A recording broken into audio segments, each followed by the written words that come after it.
আজকালকার সরকারের পক্ষ থেকে এক ধরনের ইন্ধন যোগানো হচ্ছে।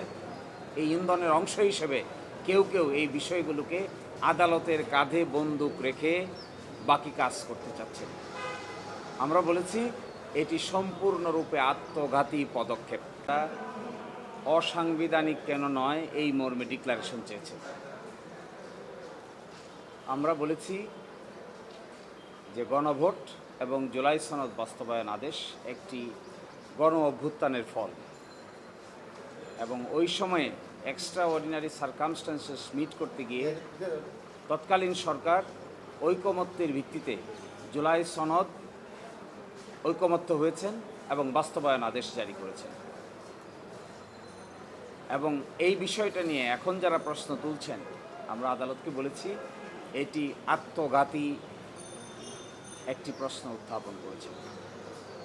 বুঝে হোক না বুঝে হোক, যারা এই প্রশ্ন আবার আদালত গিয়ে সেটেল করতে চাচ্ছেন, তারা বাংলাদেশের যে পার্লামেন্ট নির্বাচন হয়েছে, যে গণভোট হয়েছে, সেগুলোকে প্রশ্নের সম্মুখীন করছেন। যদি জুলাই সনদ বাস্তবায়ন আদেশ এবং গণভোট এই দুটি প্রশ্নবিদ্ধ হয়, তাহলে বিগত সরকারের আমলে যে 16 মাস দেশ পরিচালনা করেছেন তা সব কিছুই অসাংবিধানিকতার বেড়াজালে আবদ্ধ হবে। আর তা করে আজকালকার সরকারের পক্ষ থেকে এক ধরনের ইন্ধন যোগানো হচ্ছে। এই ইন্ধনের অংশ হিসেবে কেউ কেউ এই বিষয়গুলোকে আদালতের কাঁধে বন্দুক রেখে বাকি কাজ করতে চাচ্ছেন।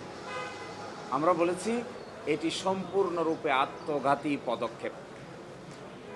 এখান থেকে যদি সরে না আসেন, তাহলে জুলাই সনদ, জুলাই মাস আবসার্জ কিংবা পরবর্তীতে জুলাই সনদ বাস্তবায়ন আদেশ এগুলো যদি প্রশ্নবিদ্ধ হয়, তাহলে গণভোট প্রশ্নবিদ্ধ হয়, নির্বাচন প্রশ্নবিদ্ধ হয় এবং একই সাথে আগামীর পার্লামেন্টও প্রশ্নবিদ্ধ হয়।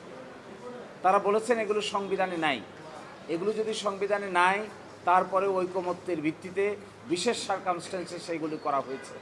সংবিধানে তো অন্তর্বর্তীকালীন সরকারও নাই, সংবিধানে তো সরকার পালিয়ে যাওয়ার বিধানও নাই, সংবিধানে তো অবশ্যই গণভোটের বিধানও নাই, সংবিধানে এই 2026 সালের 12ই ফেব্রুয়ারি নির্বাচন অনুষ্ঠানের কথাও নাই।